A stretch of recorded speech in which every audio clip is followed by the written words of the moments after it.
नमस्कार दोस्तों, कभी आपने सोचा है वो बच्चा जो स्कूल ड्रेस में होना चाहिए था वो आज हाथ में बंदूक लिए क्यों घूम रहा है?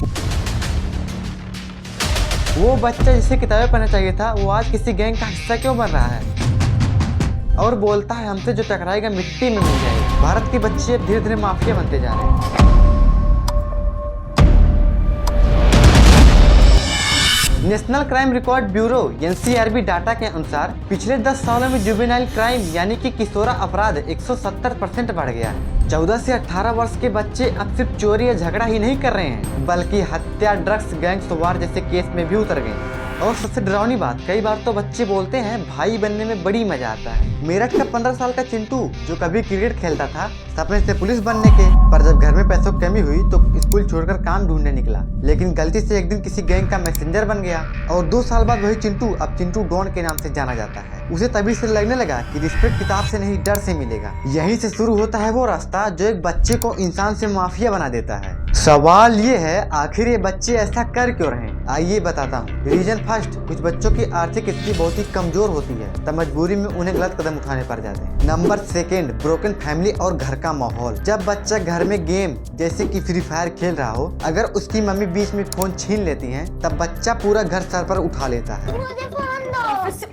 सौम्या, मेरी बात सुनो। मेरे ऑफिस से कॉल आ रहा है, मेरे बॉस का कॉल है कि क्वाइट, मेरे को आवाज नहीं चाहिए। सौम्या 2 मिनट। और यही काम रोज होता है जिससे बच्चा धीरे धीरे बहुत ही आक्रामक हो जाता है और बड़ा होकर माफिया का रूप धारण कर लेता है। रीजन थर्ड, बॉलीवुड और सोशल मीडिया ग्लैमर्स। बच्चा जो देखेगा वही बनेगा। आजकल की फिल्मों में बिना खून खराबा दिखाया रह नहीं पाती, फिल्में अधूरी सी लगती हैं और बच्चा माफिया वाली मूवी देखकर खुद को माफिया मानने लगता है और इससे बच्चों के ऊपर बहुत ही बुरा प्रभाव पड़ता है। रीजन 4, कई बार आपने देखा होगा जो इंसान पूरा दिन चुपचाप से रहता है शाम होते ही माफिया बन जाता है। और सबसे बड़ी बात, सिस्टम की नाकामी। जब बच्चे को स्कूल में सम्मान नहीं मिलता, घर पर प्यार नहीं मिलता, तब बच्चा डर और हिंसा में अपनी पहचान ढूंढता है और बच्चा माफिया बन जाता है। वहाँ पर बच्चे को बहुत ही प्यार और बहुत ही सम्मान मिलता है और इससे बच्चा चाहकर भी गलत रास्ता छोड़ नहीं पाता और वहीं पर धीरे धीरे बर्बाद हो जाता है। इंस्टाग्राम और यूट्यूब पर गैंग कल्चर ट्रेंड बना दिया गया है। कहीं पर बंदूक दिखाओ तो 1 लाख व्यूज पार हो जाता है। अगर वहीं पर पढ़ाई की बात करो तो 100 व्यूज भी आना मुश्किल हो जाता है और बच्चे यही सब देख रहे हैं कि डर बिकता है, अकल नहीं।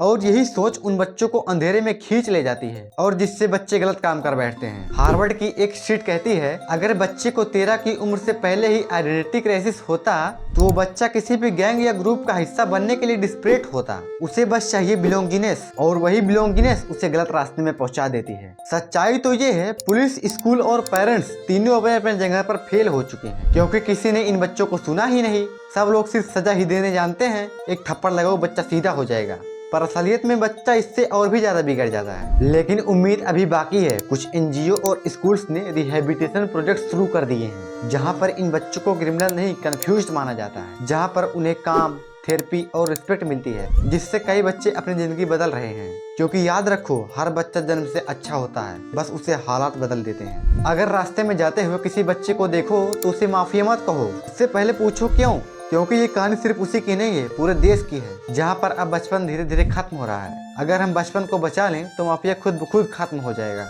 और सबसे इम्पोर्टेंट बात, जो लोग माफिया बनने के लिए सोच रहे हैं उनसे मैं जाते जाते एक बात कहना चाहता हूँ, माफिया तो बन गए, अब सुकून कहाँ से लाओगे?